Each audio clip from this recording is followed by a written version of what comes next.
The singers couldn't hold their laughter when Big Shaq's mom stepped on stage. Quiet, gray-haired, a face they dismissed before the mic even warmed. But the moment her first note touched the air, mockery turned to stillness. That voice didn't just sing, it shattered decades of silence. And in that silence, Big Shaq's mom reminded the world why some voices never fade. They rise. Before we deep dive into this interesting story, subscribe to our channel, and tell us where are you watching from. Share in the comments below.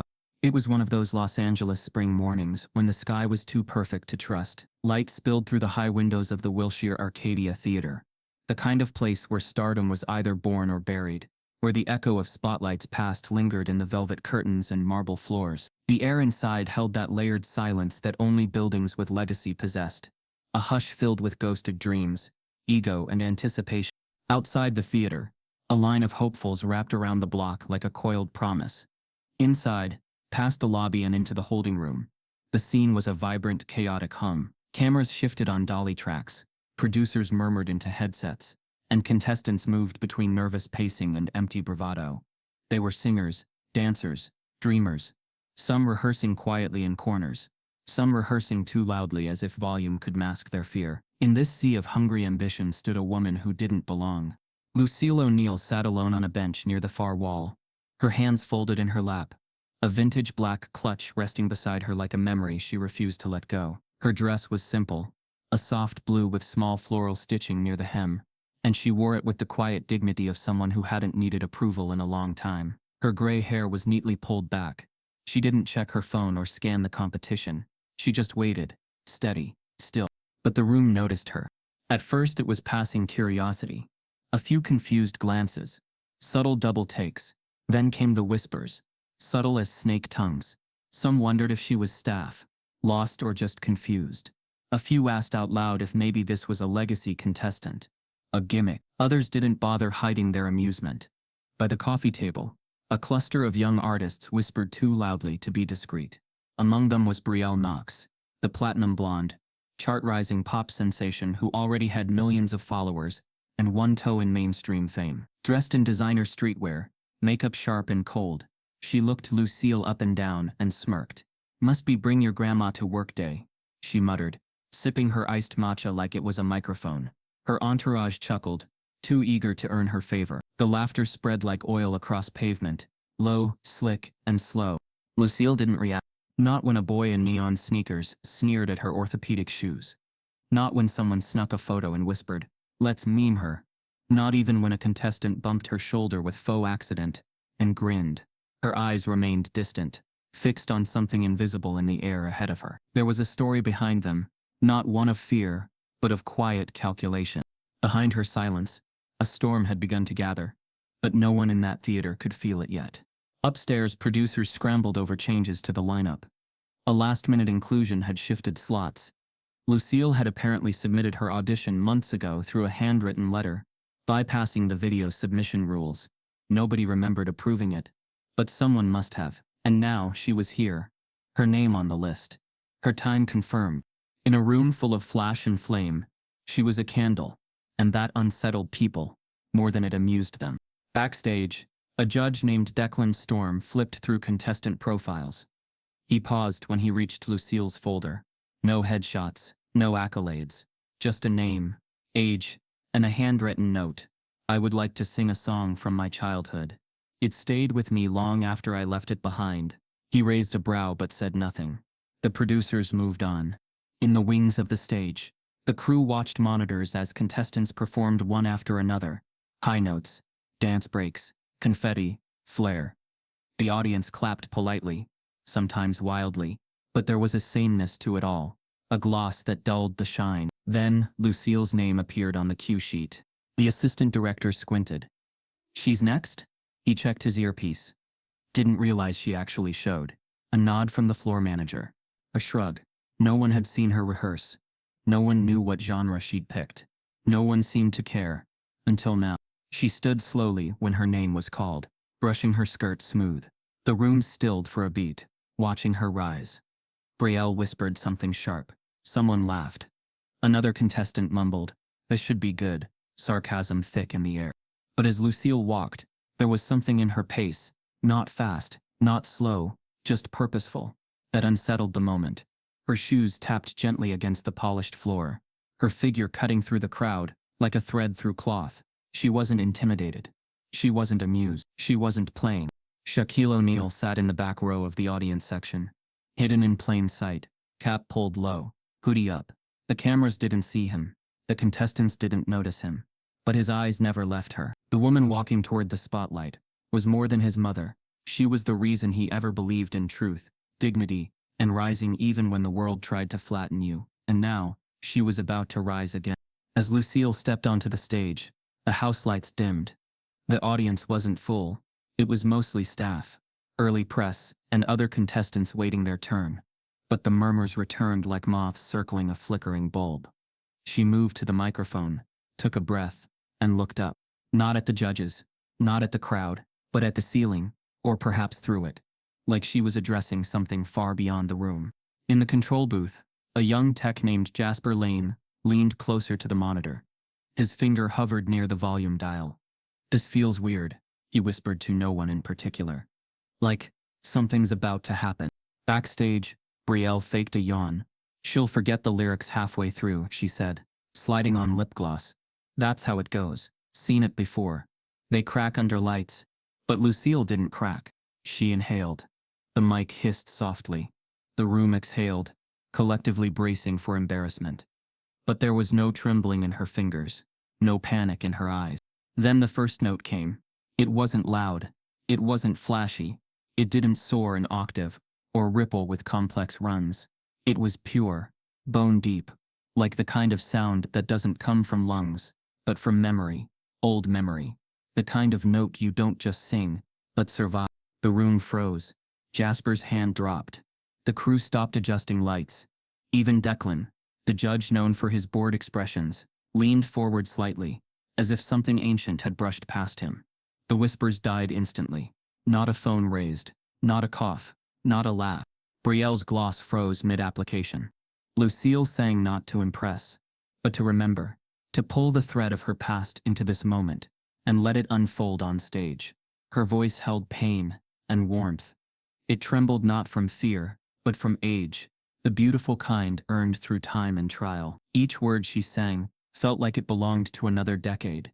A song about walking home alone after Sunday church, about a world that tried to take her voice once, about nights spent singing in secret so her children wouldn't hear the pain. It was not polished. It was not perfect, but it was unforgettable.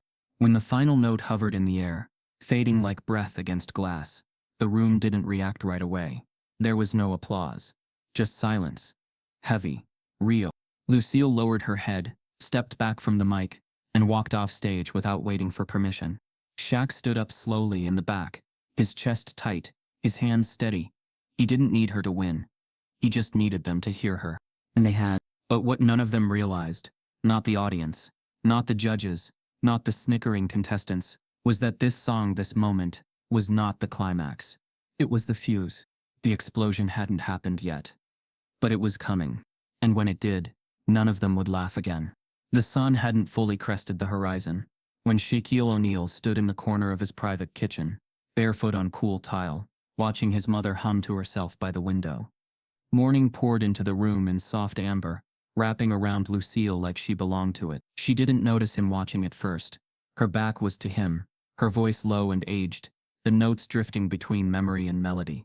It wasn't a performance, it was a ritual. Shaq, all 7 feet, and stillness, leaned against the marble island, arms folded. He wasn't dressed for anything yet. Just gym shorts and a plain tee, eyes heavy with something beyond sleep.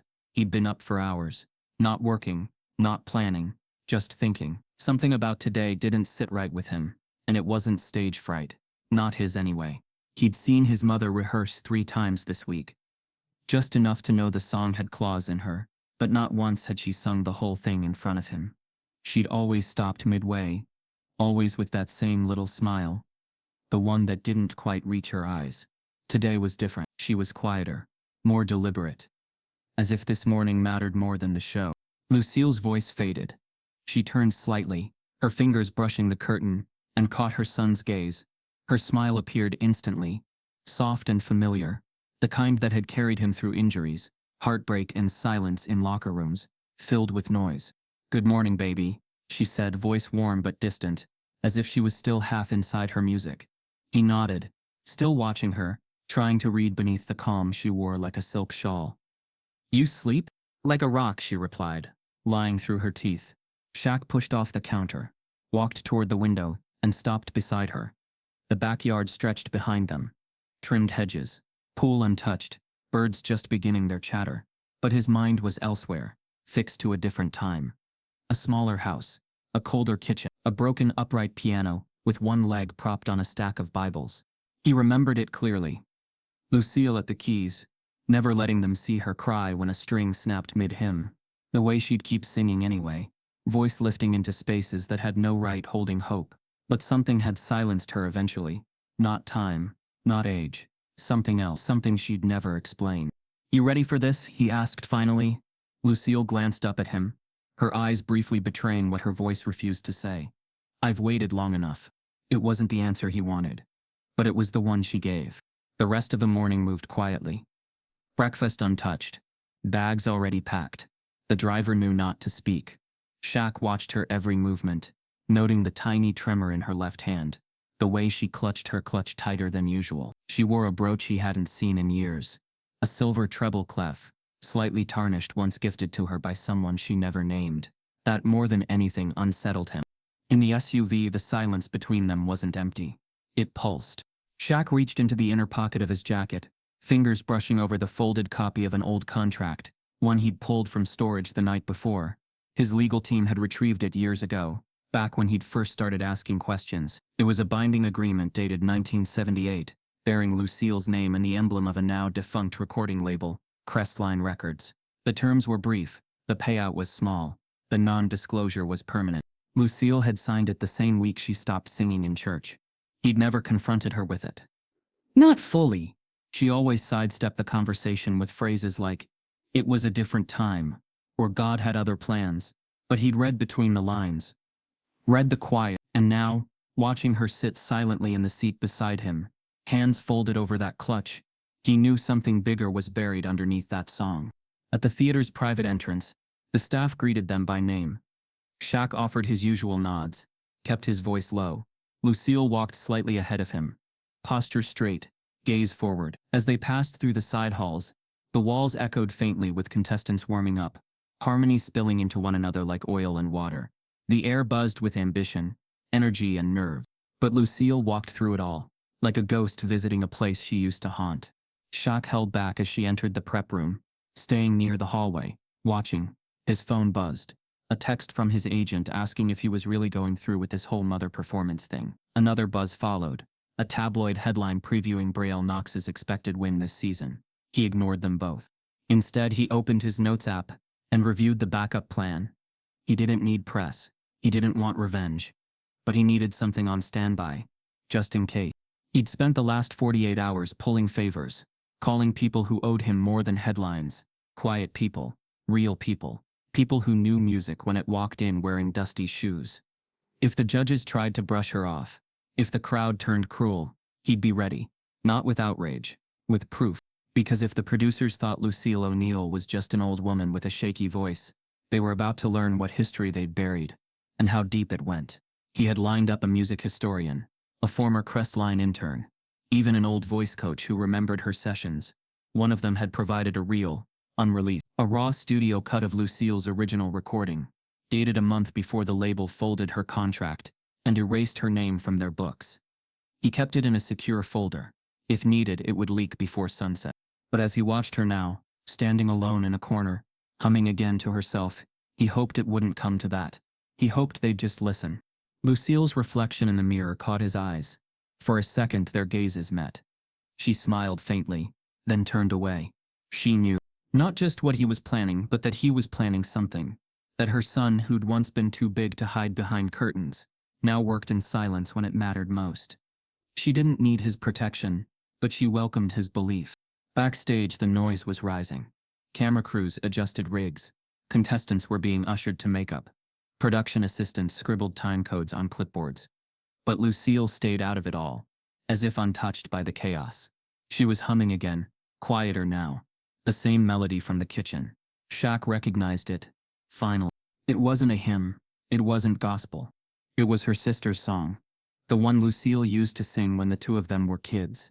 He hadn't heard it in decades, but the tune lived in his bones. That was the song she'd chosen. A piece of family buried deeper than the contracts and betrayals. And suddenly, it all made sense. This wasn't just about singing. It wasn't about proving them wrong. Lucille wasn't performing for fame. She was reclaiming a moment, a voice, a promise. Shaq stood back. Let the shadows take him. The cameras weren't watching him today, but they would watch her. And whether they laughed, scoffed, or dismissed, it wouldn't matter. Because Lucille O'Neill wasn't here to impress anyone. She was here to finish something. And Big Shaq, the son who built an empire from brick and bruises, would make sure no one stopped her again. The moment Lucille O'Neill stepped out from the wings and into the glare of the stage lights, a subtle shift passed through the auditorium. Not in respect or admiration, but in the kind of disbelief that carries a mean edge. She moved steadily, shoulders back, chin level, her hands clutching her bag like it was the only thing she trusted.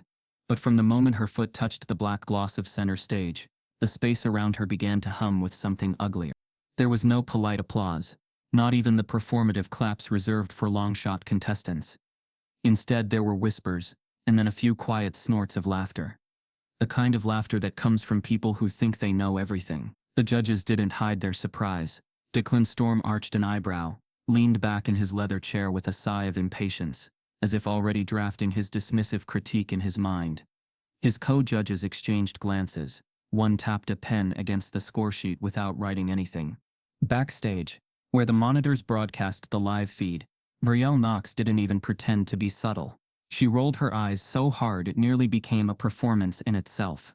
Perched on a makeup stool with her crew flanking her like bodyguards in glitter, Brielle chuckled, shaking her head. What is this? A Mother's Day segment? A producer chuckled uncomfortably nearby, clearly unsure whether to laugh or to pretend he didn't hear. Brielle leaned closer to the screen, her designer nails tapping against her water bottle like drumsticks. Y'all see that? She said, pointing to Lucille's simple floral dress. She looks like she just came from bingo night. One of her backup dancers, Nico, laughed with a snort. No way she sings anything past. The snickering spread like static, a low, buzzing disrespect moving across the wings, the crew, the tech booth. Only a few people in the theater sat unmoving, uncertain what they were watching yet. But the cameras were rolling, and even though they captured Lucille's figure beneath the lights, something else was caught in the periphery. A tall silhouette seated quietly in the last row of the balcony, face shadowed under a pulled-down cap. He didn't move, didn't blink, he just watched. Shaquille O'Neal knew every laugh was a scar waiting to be carved. He heard them clearly from where he sat, but he didn't flinch. He'd expected this. They didn't know her. They didn't know what was coming, and they sure as hell didn't know the history they were about to step on like glass and bare feet. Back on stage, Lucille stood still at the mic. She hadn't spoken a word yet. Her name had been announced, the cue given, but she took her time. Let the tension stretch thin. The judges shuffled slightly, growing impatient. One cleared her throat audibly into her microphone. In the control booth, a young assistant named Jasper Lane stared at the waveform feed. Something about the silence made his palms sweat. It wasn't nerves, it was intuition. He didn't know Lucille, but he'd seen this kind of silence before. Not hesitation, calculation, and still, the giggles trickled on. A camera operator muttered something under his breath. A floor manager whispered into his earpiece. Do we cut this if it tanks? No one knew how to frame her. She wasn't young. She wasn't viral.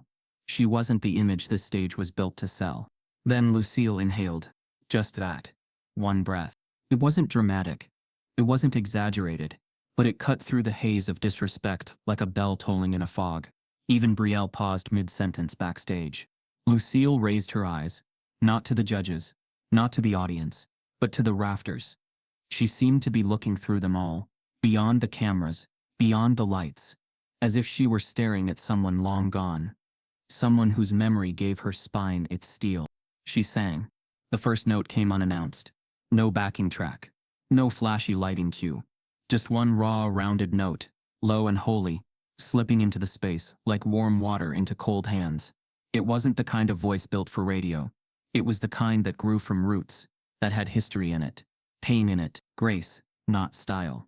A pause. The laughter died. Mid-throat, mid-snicker. Just gone. Brielle's lip parted, her smirk gone slack. She didn't speak. Neither did Nico. Lucille moved into the melody now. A slow gospel progression, not something trendy or prepackaged. It was the kind of song that lived in back porches and cracked church pews. It had been written during a time when voices like hers weren't allowed to rise. And now it was rising.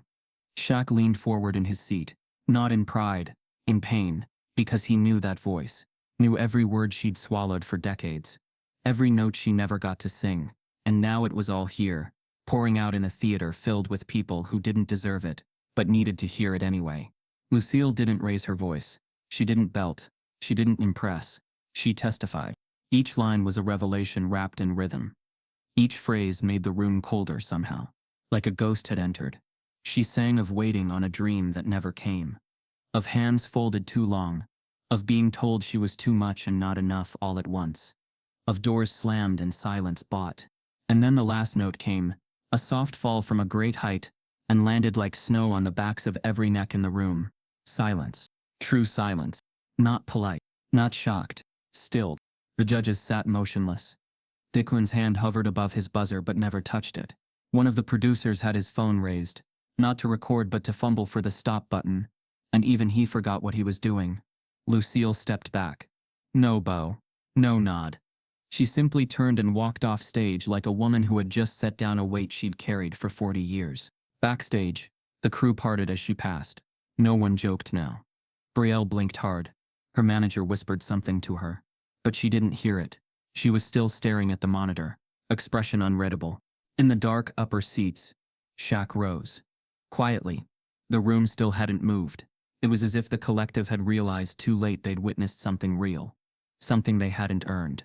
He didn't speak, didn't reveal himself. He simply left the balcony, disappeared into the stairwell, letting the echo of her voice hang where laughter once lived. Backstage, Lucille found a chair near the back hallway and sat alone. The producers hadn't approached. No crew member offered water. She was invisible again. But she didn't need applause. She'd heard it once, years ago, from people who truly listened. Today wasn't about approval. It was about breaking silence. And she had done exactly that. There are moments in life when silence isn't just an absence of sound. It's a shift in air, a tightening in the chest, a hush that feels holy. That's what followed Lucille O'Neill's first note. The kind of note that didn't come from the throat, but from someplace older, older than regret, older than pride. It wasn't sung, it was released, like it had been waiting decades to escape. The stage lights, usually hot and glaring, suddenly felt like they'd dimmed themselves. There was no echo effect, no digital polish, no studio assistance, just a woman, 75, steady standing on a platform built for those half her age, and a song. And not just any song. This was something you didn't hear anymore. A spiritual hymn, stripped of production, reaching into a history the audience wasn't ready to remember. Her voice wove through the air like a ribbon, unspooling across time. The tone wasn't perfect. It cracked, once. But the crack was part of it. It wasn't flaw. It was fracture. And that fracture made it human, made it real. In the front row, Declan Storm sat with his fingers steepled in front of his lips, unmoving. His earlier cynicism had flattened into something unspoken. He wasn't impressed. He was disarmed, his jaw clenched, but he didn't interrupt. Not yet. His eyes didn't leave her face. 2 seats down, another judge, Miranda Vale, tilted her head as if trying to trace the origin of what she was feeling.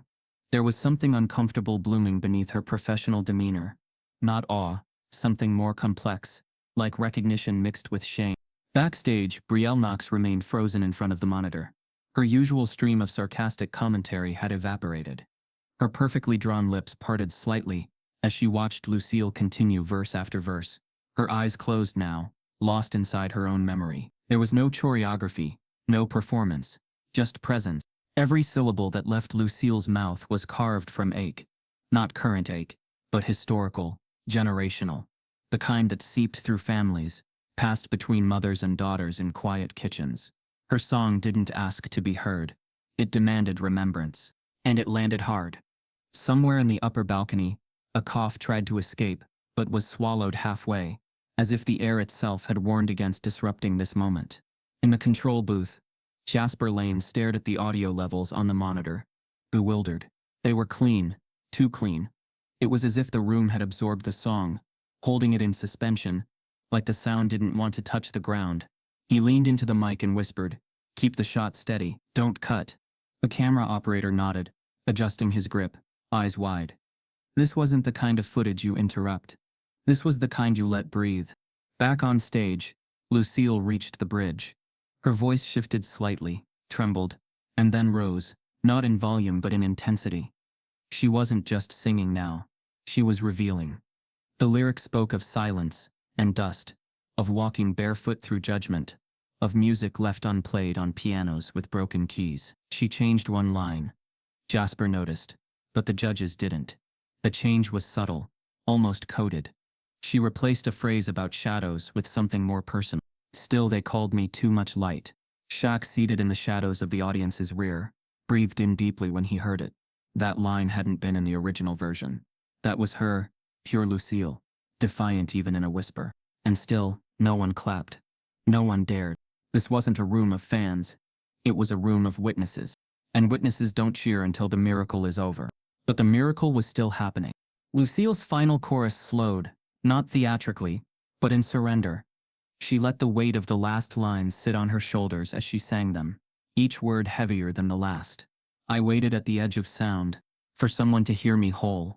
The silence that followed felt like snowfall on skin, delicate, but full of consequence.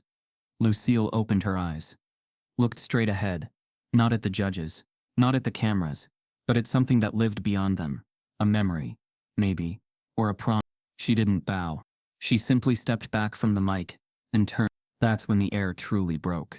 It wasn't applause that came next. It wasn't cheering. It was a held breath across the room, collective and cautious. No one knew how to respond, not even the crew. Even the cameramen stood a beat too long before someone whispered, "Cut," like a question, not a command. In the wings, Brielle shifted on her stool, eyes still on the monitor. She reached for her lip gloss, missed the cap, then put it down altogether. Her gaze was locked, haunted. In the judges' panel, Declan finally exhaled, then wrote something on his notes. But he didn't speak. Not yet. Backstage producers hovered near their headsets, exchanging quiet questions, not about the performance but about how to edit it later, whether to air it raw, whether to bury it, whether the narrative they'd prepared for the show could survive this kind of authenticity. Lucille didn't stay to find out. She passed through the wings again, steady as she'd entered, nodding once to a stagehand, who offered a water bottle, though she didn't take it. She walked past Brielle without looking at her, past the runners, past the handlers, until she disappeared around the corner, and was gone. But the note remained. Long after she left, the room still felt like it was vibrating. Shaq stood slowly in the back, his massive frame rising like a monument in the half-dark. He looked toward the stage, empty now, and nodded once. He didn't clap, didn't speak, didn't move for a long time. Because what had just happened wasn't just music, it was reckoning. And reckoning never ends with applause. Before the last note of Lucille's song could fully vanish from the rafters of the theater, her past began rising from the floorboards like smoke, unseen by most, but choking to anyone who knew how to breathe memory. What the audience had heard was not just a performance, it was a resurrection, and with resurrection came the bones of what had been buried. It began, as many hidden tragedies do, in the 1970s, in a basement studio on the outskirts of Atlanta, a place called Crestline Sound, a low-rise building, with peeling paint and promises stacked higher than its budget ever allowed. Lucille O'Neill, just 25 then, with skin like bronze and a voice full of stained glass windows, walked in carrying hope and nothing else. She had sung at church revivals, tent meetings, underground cafes, any place that would let a black woman lift her voice without charging for air. Back then, her tone was called too raw, her phrasing too spiritual, her range too dangerous. But one man had promised to make her a star. Frank Varelli, a producer with slick hair, wide lapels, and a record of manufacturing hits, had taken an interest in her, or so he claimed. He had pulled her aside after a showcase and said all the right things. "You're different. You've got something nobody's got. We can make history." For a young woman with no agent, no money, and a mother too tired to fight anymore, It sounded like salvation. At first it had felt like progress. He gave her studio time. Musicians were hired. Songs were recorded. They even printed posters. Lucille O'Neill, gospel's next great flame. But beneath the praise, something foul was festering. Frank didn't want her as she was. He wanted her voice, but not her message. He began tweaking arrangements, replacing organs with synths, asking her to drop the spiritual verses. He told her to sweeten the southern cadence in her vowels. The final straw came when he sent her home with a demo labeled Gospel Pop Crossover and a note that read, "Lose the Jesus, add more shine." Lucille didn't come back. Not that week. Not the week after. And when she finally returned to demand her masters back, she found her access revoked, her name removed from the lineup, her studio privileges canceled without explanation. No calls returned, no payments made. The posters disappeared. Her demos never saw daylight. And within a month, every venue she tried to book had a convenient excuse. Calendars full. Sorry, wrong audience. Maybe next season. She was blacklisted. It didn't take long for word to spread. Not publicly, but through the back channels that kept certain voices from ever being heard. In an industry that thrived on silence, Lucille was taught exactly what would happen when a black woman refused to be repackaged. And so she stopped singing. She turned inward, married, had children, raised them with music in their ears but sorrow in her bones. And when Shaquille was born, she hummed lullabies that had no lyrics, just tones that once filled theaters and now only filled bedrooms. Shaq had always known something had happened. He remembered the piano in the living room, and how his mom would dust it more than she played it. He remembered hearing her sing once, late at night when she thought no one was listening. Her voice full of tears she didn't let fall. He remembered asking why she never sang in church anymore, and how she'd smile and say, "Sometimes silence is safer." But he didn't know the name Frank Varelli until years later, when his own name became big enough to ask questions and actually get answers. And by then Frank had already reinvented himself. After Crestline collapsed under tax fraud investigations, Varelli went dormant for a decade. Then he resurfaced as Victor Hale, co-founding a sleek, sanitized entertainment company that specialized in televised talent shows and youth music ventures. Now he was a silent owner in Nextvox, the production giant behind the very audition Lucille had stepped into that morning. And her name had once again landed on a list he controlled. The irony stung. The danger echoed. Shaq found out only days before the audition, when one of his private investigators, hired not out of suspicion, but instinct, flagged Victor Hale's identity. A reverse file search revealed the truth. The signature on Lucille's old Crestline contract matched the executive director of Nextvox Entertainment. New name, same man. Shaq had wanted to pull her from the audition, to protect her from another quiet erasure. But when he showed her the file, Lucille didn't blink. She had stared at the screen, at the side-by-side images of Frank and Victor, and simply said, "He won't remember me, but he'll remember this voice." And so she went. And now, as her final note faded from the theater's walls, that voice had done exactly what she promised. Backstage, Victor Hale sat in a private viewing suite, reserved for top brass. He had watched the entire performance through a glass panel, arms crossed, jaw tight. He hadn't recognized Lucille at first. Time had changed her, but when she sang that second verse, the way she phrased the word mercy, he flinched. He knew, and he didn't smile. He reached for his phone and began typing a message. Something to legal, perhaps, or PR, damage control. But he paused. A younger producer entered the suite, out of breath. "Victor, the footage is trending already. Someone backstage leaked a clip to Vinegate. It's gaining traction fast. Uncut." Victor didn't answer. He stood, walked to the screen, and replayed the last 30 seconds of Lucille's song, over and over. That line about being too much light. His face drained of color. Because he knew the risk wasn't just the performance, it was the past it would uncover. And Lucille had made sure to bury nothing this time. Elsewhere in the theater, Shaq stood in a hallway by himself, phone pressed to his ear. He was calling an old friend at one of the larger music platforms. He wasn't asking for favors. He was offering a story, the truth, in exchange for a seat at the table, not for himself, but for the voice that had been kept out for 40 years. The voice that could no longer be silenced. In his pocket, the original Crestline contract was folded neatly, wrapped in a protective sleeve. He didn't know what he'd do with it yet. Maybe release it. Maybe burn it. But he had it. And that meant the past was no longer hidden. It was weaponized. Lucille, meanwhile, stood in a quiet corner outside the stage doors, her eyes fixed on the horizon. The sky had changed color since she last looked. The light was warmer now, and the weight in her chest lighter. She wasn't angry. She wasn't vengeful. She was free. What Victor had tried to erase had survived in her, and now it had been heard, not just by judges or cameras, but by a world that would ask questions, and when the answers came, they'd lead back to a story of stolen voice, buried power, and a song too strong to stay quiet. The past hadn't just come back, it had come home. The echoes of Lucille's final note were still whispering in the corners of the theater, when the real game began, not on the stage, but in the shadows behind it. Backstage wasn't quiet anymore. It buzzed with a nervous kind of electricity, the kind that comes not from inspiration, but from panic. At the heart of it stood Corbin Leake, a man too polished for honesty and too connected for decency. His tailored navy suit cut a sharp figure against the chaos of cables and crew members rushing to reset for the next act. He didn't speak unless he had to. He didn't raise his voice unless it benefited him.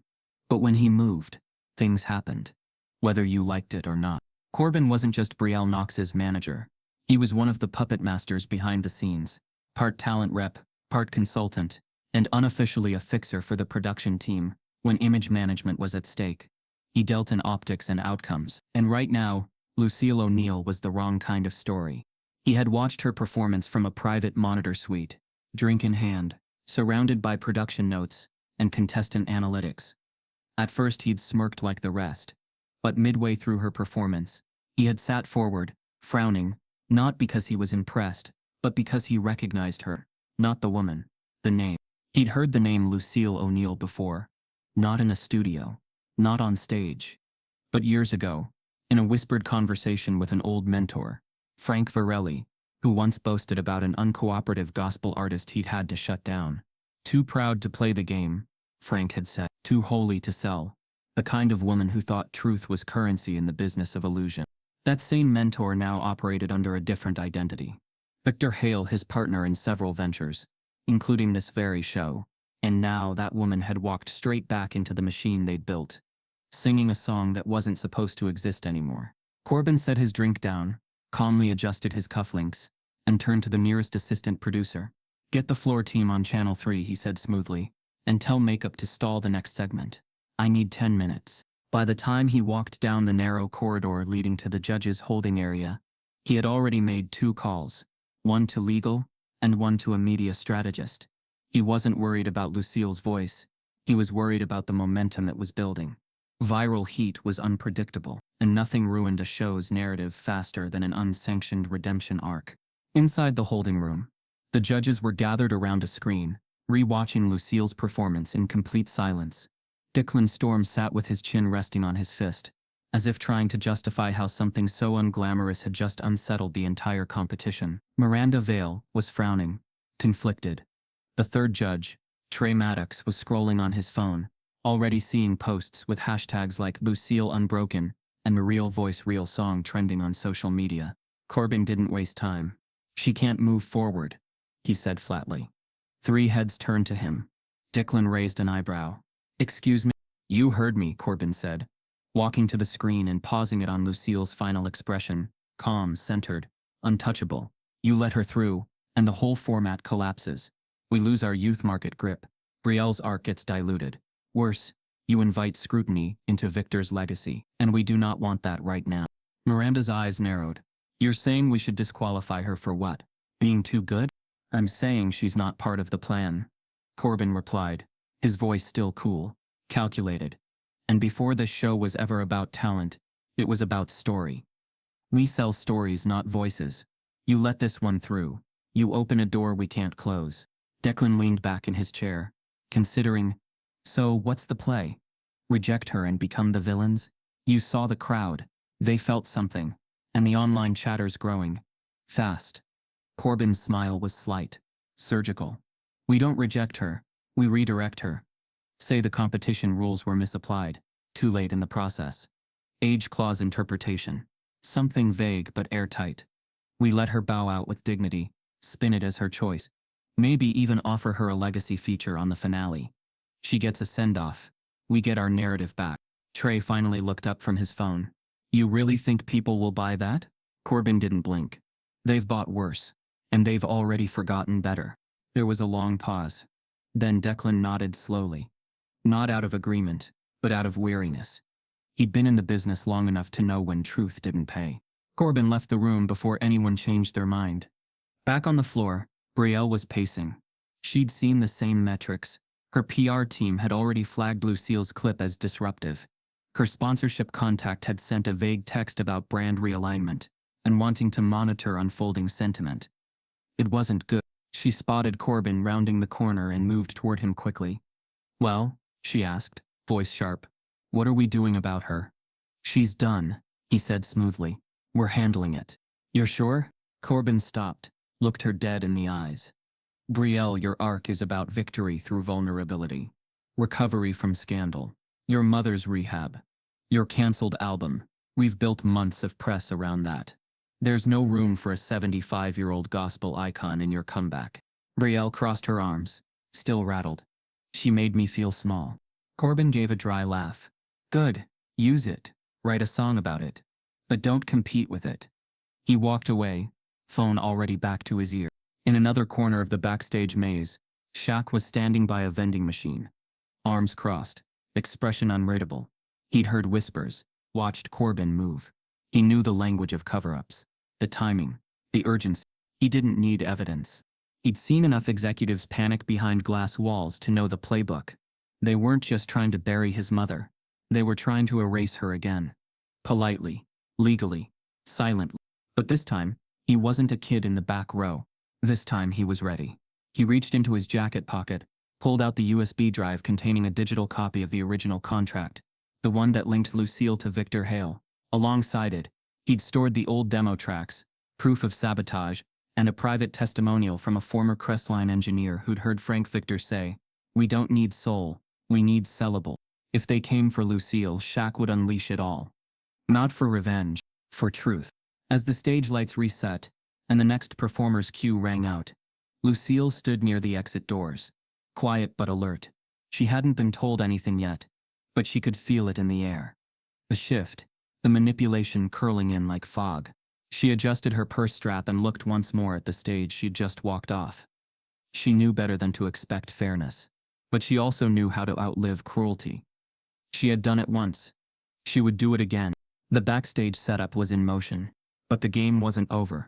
Not yet. The room was small, one of those glass-walled executive enclaves tucked between two studios, where urgent conversations were meant to sound composed. The kind of place where producers whispered louder than they yelled, where image came first, and conscience came last. It was here that Shaquille O'Neal now stood, far too large for the polished leather chairs and delicate tension hanging in the air. But he didn't sit. He didn't lean. He simply stood, broad, silent, steady. Across the table, seated like bureaucrats preparing for controlled damage, were three senior executives from NextFox. Harold Kessler, the legal lead, wearing a suit so tight it looked like a second skin, clutched a branded notepad without writing on it. Beside him, Dana Wicks, VP of production, tapped her pen nervously against the rim of her coffee cup, eyes flicking from Shaq's face to his hands, as if measuring threat. And at the head of the table sat Victor Hale, once known as Frank Farelli, the man who had mastered the art of reinvention, without ever confessing the past he paved over. Victor didn't speak first. Neither did Shaq. The quiet stretched long enough to force discomfort into the room's pristine surfaces. When Shaq finally broke it, his voice was low, calm, not the voice of a sports analyst or commercial personality, not the performer, the son. I'm not here as a brand. I'm here as her blood. Victor straightened slightly in his chair. Shaquille, we understand there's been attention. Your mother's performance was without question powerful. And as a show, we're proud of the platform we offer all voices. Shaq raised a hand, not sharply, just enough to stop the spin. I'm not here to hear your pride, he said. I'm here to make sure you don't bury her again. Dana opened her mouth, but closed it again. The room fell quiet. There was something about the stillness of Shaq's tone that demanded more attention than any outburst ever could. He reached into the inside pocket of his jacket and removed a slim black envelope. He placed it on the table with the same care someone might use to lower a headstone. Then he slid it across the glass toward Victor. You know what that is. Victor's fingers hovered above it like they might burn. I'm not sure what you... It's the original recording contract, Shaq said evenly. Signed in '78. Crestline Records. Under your real name. Her name's on it. Your signature's on it. And I have a notarized copy of the voided recording rights clause from the day you pulled her out of the release calendar without compensation. Harold finally shifted. Mr. O'Neill, with all due respect, that contract was never part of this production. We can't allow... You don't need to allow anything, Shaq replied, not looking at him. You just need to stop pretending you didn't know. He took out a second item, a small flash drive, and placed it beside the envelope. This has a remastered cut of her original demo, the one you shelved. It also has audio of your old business partner admitting why you shut her down. I didn't have to dig deep. It's all been there. You just figured no one would bother. Dana leaned forward now, more anxious than assertive. Shaquille, if this is some kind of leverage. It's not, he said. It's legacy. The word landed with weight, heavier than the contracts or data, or corporate silence. It was the word Lucille had carried without being allowed to say it. The one she'd earned not through applause, but endurance. And now her son was making sure it had room to breathe. Victor finally touched the envelope, turning it over slowly. His eyes didn't meet Shaq's. You've had this for how long?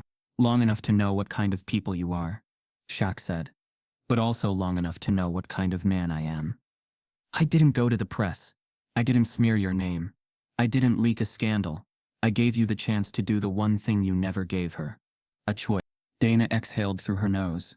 And what is it exactly you want? Shaq leaned in slightly, not menacing, but present, undeniable. I want her back on the show. Not as a guest, as a finalist. She earned that stage. And I want the full version of her audition aired, uncut, with her name, her age, and her history acknowledged. Harold chuckled under his breath, until Shaq looked directly at him. Then the sound died fast. Shaq didn't blink. You try to spin this, you'll face the kind of exposure money doesn't cover. And not from tabloids. From people who listen. From families who've watched their parents get erased for being inconvenient. From audiences who are tired of being told what matters. Victor looked up, his face a careful mask. And if we say no? Shaq paused, considering. Then I walk out of here and post her story myself. With proof. With documentation. With a 20-minute interview I recorded last year, where she talks about you, without saying your name. Because she thought maybe the world had changed enough to tell it gently. But if gentle's not enough, we'll go loud. He stepped back from the table, collecting nothing, leaving everything. No threats, just truth. Victor didn't argue. He couldn't.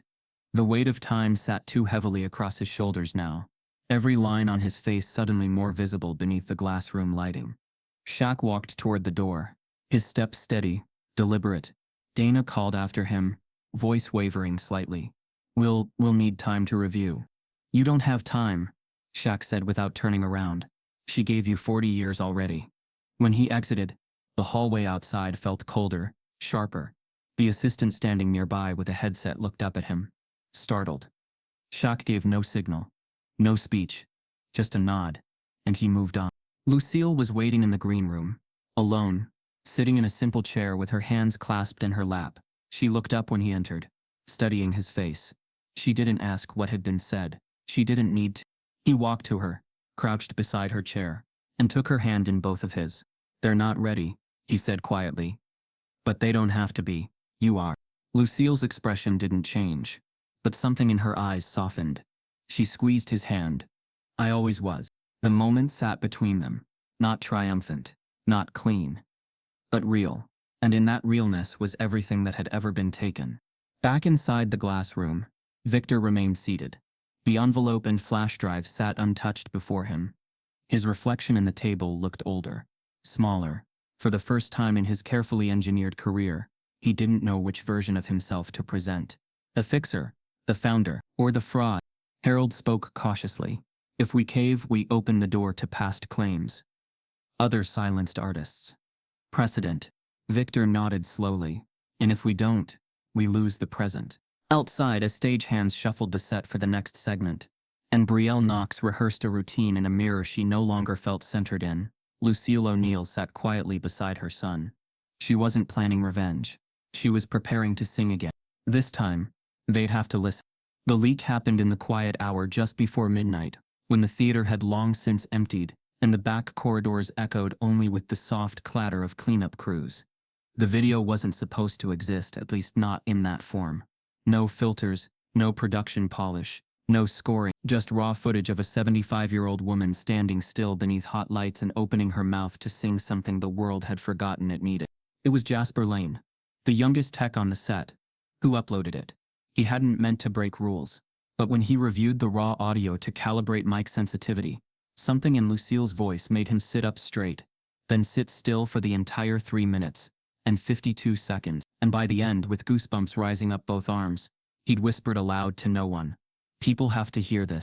He didn't edit it, didn't watermark it, just rendered the file, uploaded it to a ghost YouTube account he hadn't used since high school, and titled it simply, "Lucille O'Neal, Uncut Audition, Full Performance." He posted it at 11:46. By 12:03 a.m., it had by 2:15 a.m., it had 9. By 6:00 a.m., it broke 2 million. By sunrise, "Who is this woman?" was trending on every major platform. First as a question, then as a demand. The comments were a flood, each more urgent and poetic than the last. "This is not just music, this is soul memory. My grandmother sang like this before dementia stole her voice. I cried for the first time in years. Why wasn't this aired? Don't tell me age doesn't matter when this woman just changed my life." Celebrities started reposting it. Actors, musicians, even former contestants. Some added short captions of disbelief. Others simply shared the link with one word: listen. But it was the second wave that turned the tide. An old photo surfaced on a small music history blog. A poster from 1978, yellowed at the corners, reading "Lucille O'Neal, Gospel's Next Great Flame." Next to it, someone found a clipped newspaper article about Crestline Records' sudden collapse and a legal complaint naming Frank Varelli. The pieces fell together like old bones finding their shape. And just like that, Lucille's story had teeth. Activists jumped in, music historians, aging civil rights writers. Even a few artists who'd quietly been shelved themselves came forward with cryptic retweets and side-eye comments. By mid-morning, Next Fox's PR office was in absolute meltdown. Phones rang without pause. Email inboxes filled faster than they could be cleared. Every morning news desk was calling. Every entertainment podcast prepping emergency segments. Screens in the main conference room streamed a growing wall of online reactions. Reaction videos from Gen Z musicians, wiping tears. Cultural critics praising the authenticity. Gospel singers explaining the technical beauty behind Lucille's phrasing. But there was no controlling it. No redirect. The moment had already bloomed, and Lucille O'Neal was the root. Inside the production studio, Victor Hale stood frozen in front of the wall of live coverage. Jaw tight. His team sat stiff in folding chairs, staring at him for orders. But he gave none. Not yet. "What's the plan?" someone asked. He didn't answer, because there wasn't one. Meanwhile, Lucille was sitting at her kitchen table, surrounded by silence. She had no social media, no alerts, no understanding of what had exploded around her. Her phone rang constantly. Friends from old churches, neighbors she hadn't spoken to in years, even a pastor from Baton Rouge, who told her she'd saved his daughter's voice. But Lucille just listened, nodding gently. Her face was calm. It wasn't disbelief. It was something quieter, like rain on a tin roof after decades of drought. Shaq sat across from her, scrolling his phone silently. He didn't interrupt the calls, didn't tell her how fast it was moving. He just let her feel it. Finally he said, "You broke the internet." She looked up, eyebrow raised. "Is that a good thing?" He chuckled softly. "This time, yeah." Then he turned the phone around and showed her the clip. Her face, her voice. That moment, uncut and untouched, spreading like wildfire across every platform. Being met not with mockery but reverence. She watched in silence.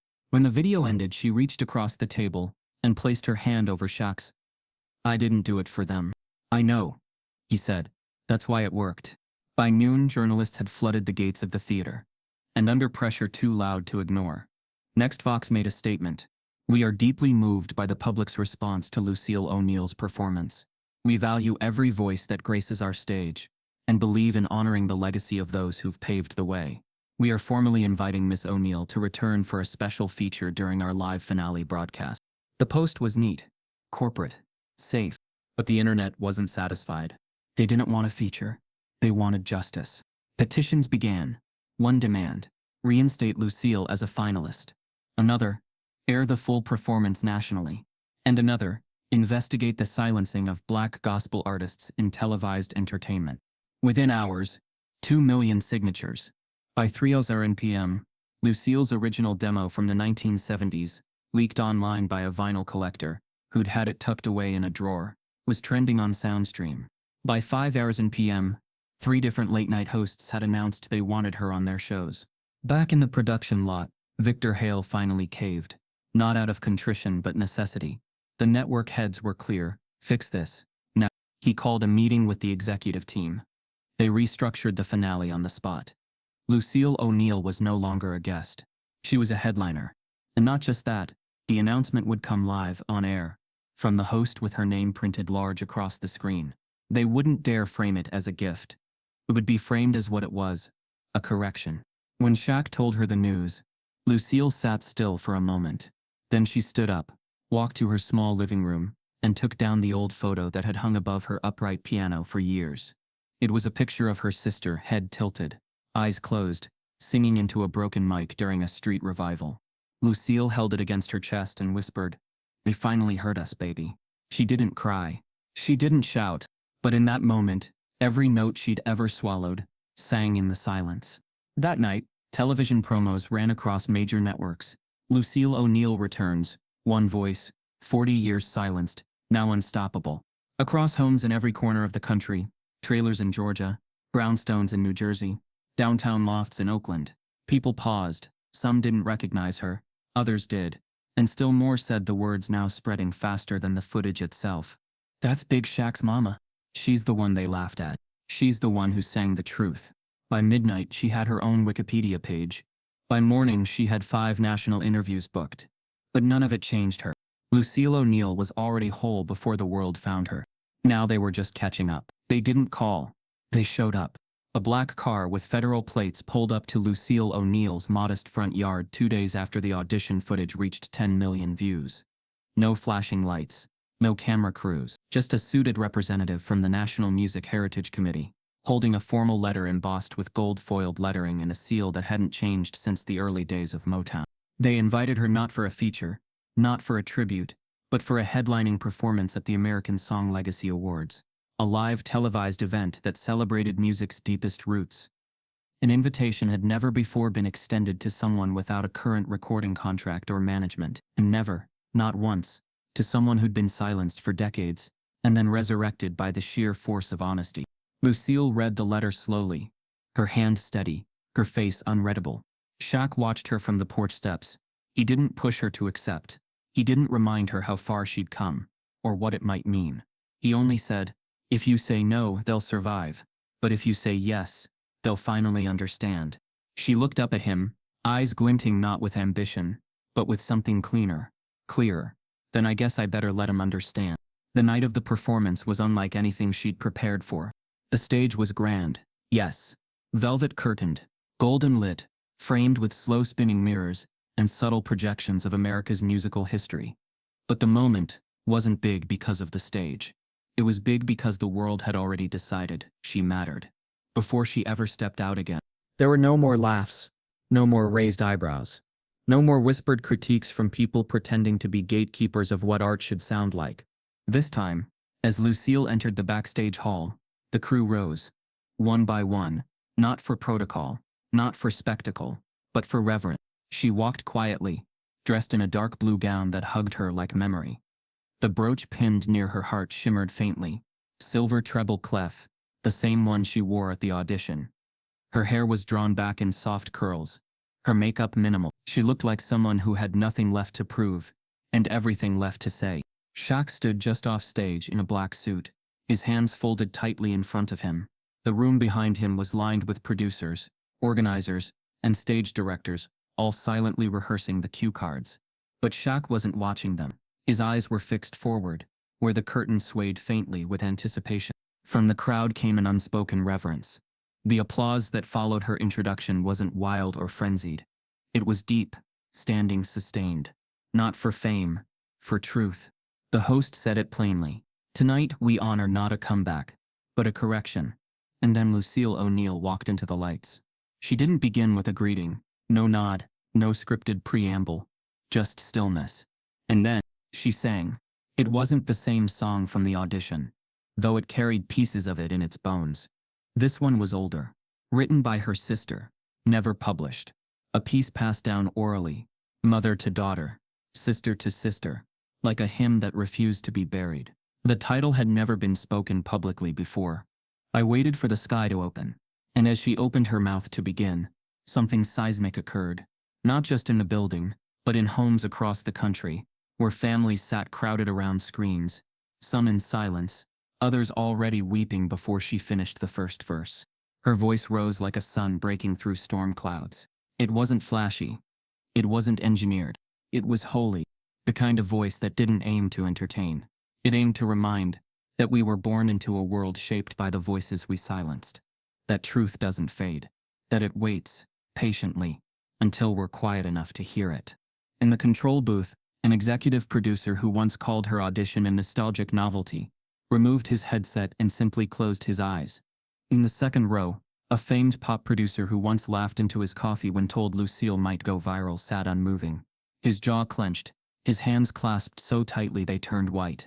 And backstage, in the darkness just behind the curtain, Shaq stood alone. One tear slipped down his cheek. Not for sadness, not even for pride, for release. Because she was singing not just for them, but for herself. For every time she'd swallowed a note. For every Sunday morning she hummed, instead of belted. For every contract that never got signed, and every truth that never got heard. She wasn't reclaiming a career. She was completing a sentence that had been cut off 40 years ago. The song soared in its final minute, soaring not in volume, but in depth, in clarity, in resonance. It was as if time itself had slowed to make space for each syllable. The final lines. I waited for the sky to open, where silence couldn't find me. And when it did, I did not ask permission. I just rose. As her final note settled into silence, the room didn't erupt. It held its breath, and then, only then, the audience stood, not in thunder, but in awe. People clutched hands. Strangers wept into each other's shoulders. A standing ovation that didn't shout. It prayed. Lucille didn't bow. She simply placed her hand over her heart and nodded once, like a benediction. Later that night, social media burned with phrases like, "The sky opened tonight. I've never felt seen like this." That wasn't a performance. That was a reckoning. Clips were replayed across every major network, not as entertainment, but as history. And then something extraordinary happened. Dozens of older artists, once forgotten, once shelved, once told their sound had expired, began coming forward. Stories poured out about broken contracts, erased credits, stolen melodies, and at the center of every retelling stood Lucille, not as a victim, as a bridge. Her name became a symbol, not of survival, but of interruption. She didn't just survive the system. She paused it, made it look at itself. Back at home after the performance, she sat on the porch beside Shaq in the early morning hours. The sky above them was soft with pre-dawn light, the quiet broken only by the occasional bird. She held a mug of tea in both hands, her body relaxed, her spirit lighter. Shaq hadn't spoken for a while, but finally he said, "You did more than change the narrative." She looked over. "No, I just told the truth. It changed itself." He smiled. "Do you regret waiting so long?" he asked gently. Lucille took a long sip of tea, then shook her head. "No, because they wouldn't have heard me then. They weren't ready to listen." She looked up at the sky. "But now," she whispered, "now they are." And the world kept listening. Not because Lucille demanded it, because her voice left them no choice. It was the final night of the awards season. The night where glittering gowns passed beneath chandeliers, red carpets rolled smooth as oil, and camera shutters snapped like static. But this night was different. The tension wasn't about who would win or what would trend. There was something else threading through the atmosphere, something quieter and heavier, as though everyone already knew they weren't just attending a show. They were about to witness a reckoning. Inside the historic Arcadia Grand Theater, the crowd buzzed with anticipation. It had been a month since Lucille O'Neill's televised performance at the Legacy Awards had stunned a nation into silence, then roused it into gratitude. She had sung not to impress, but to remember, not to reclaim, but to release. And now, as murmurs filled the velvet-seated amphitheater, one fact was crystal clear. She was going to sing again. Only this time, it would be the last. It wasn't a retirement. Lucille didn't believe in such dramatic endings.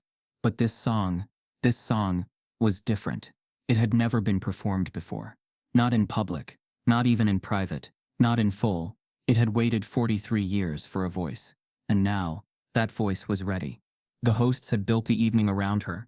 Quietly, intentionally. No splashy intro, no countdown.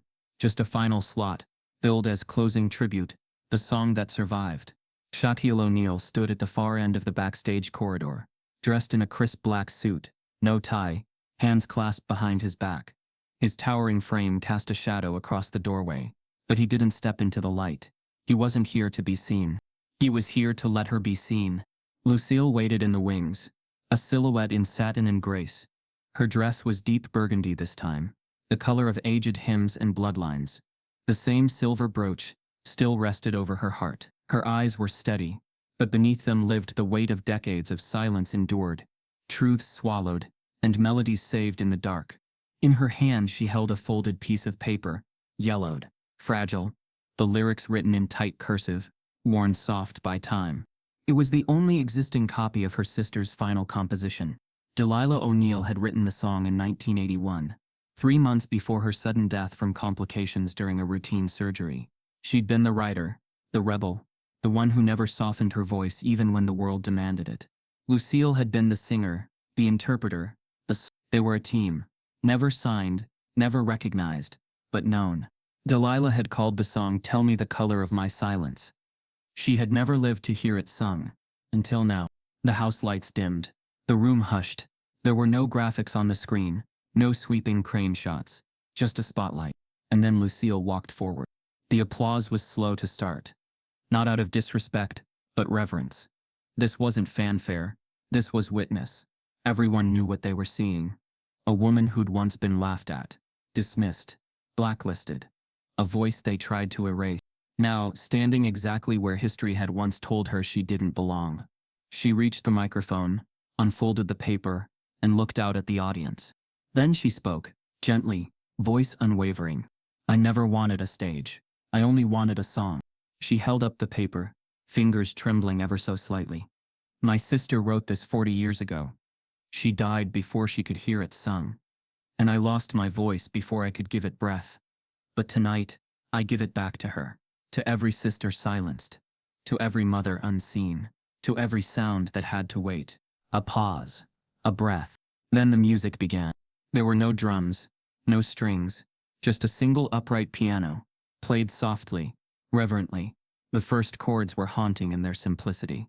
Minor, unresolved. Then her voice joined, not from above the melody, but from within. The lyrics were not gentle. They asked questions more than they answered. "Tell me the color of my silence. The weight of the words I never spoke.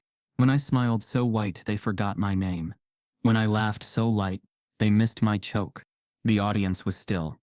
Even the camera operators moved as if afraid to disrupt the air. In the control booth, a director wiped tears discreetly beneath the console desk. Lucille's voice cracked once, but it only made the verse truer. "Tell me the name of the door they locked. With the songs I wasn't paid to sing. Tell me how much grace costs at market. And if brown notes ever make the ring." The power of the song wasn't in its complexity. It was in its honesty. It demanded to be felt, not decoded. Each line poured out from decades of waiting. This wasn't a climax. This was a release. A shedding. Halfway through, the screen above her showed a black and white image of Delilah laughing. Eyes closed, hair tied in a scarf. The image stayed as Lucille sang the bridge. "I am not your second act. I am not your ghost refrain. I am the lyric you left behind, walking back through the flame." In that moment, every person in that theater, celebrities, producers, viewers at home, understood that this wasn't just a performance. It was restoration. The final verse was softer, slower, as if she were laying something to rest. "Tell me the color of my silence, and I will paint it in song. I was never gone. just waiting. For the world to know it was wrong. And then she stopped. No vocal flourish. No climactic note. Just a stillness that held more weight than any roar. For a full 10 seconds, no one moved. And then, quietly, the audience rose. Not frenzied, but unified. A standing ovation that wasn't for show. It was for truth, for healing, for completion. Lucille bowed her head once, then stepped back. Backstage, Shaq had disappeared. Not from avoidance, from peace. He slipped out a side door into the corridor, where he leaned against the cool concrete wall and let the quiet fill him. He had spent most of his life making noise on courts, in press rooms, in brand deals. But this silence, this was the loudest thing he'd ever felt.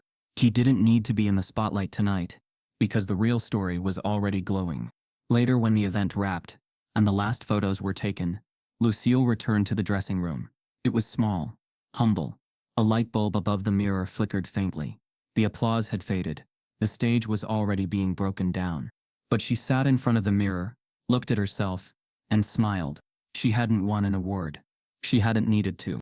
She'd done what she came to do. Sing the song. The one they stole. The one she kept safe. The one they couldn't silence. In the weeks that followed, Tell Me the Color of My Silence became a national conversation. Radio hosts discussed its lyrics. Choirs began arranging covers. Universities requested the original sheet music.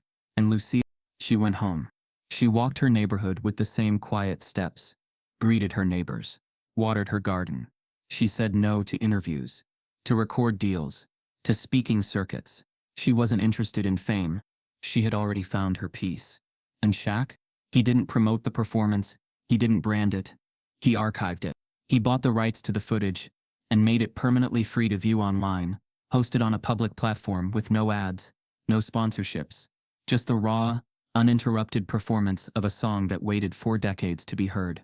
He wrote one sentence beneath the video description. Some voices aren't made for platforms. They're made for promise. And so the story ended not with a trophy, not with a headline, but with a voice that finished what it started. Lucille O'Neill had never chased the spotlight. She simply stood in it long enough for the truth to be seen. And when it was, she walked away, finally whole. Some voices don't chase stages. They reclaim them. If Lucille's story moved something in you, don't let it stop at empathy. Talk about it. Ask who else never got their mic turned on. Because justice doesn't always shout.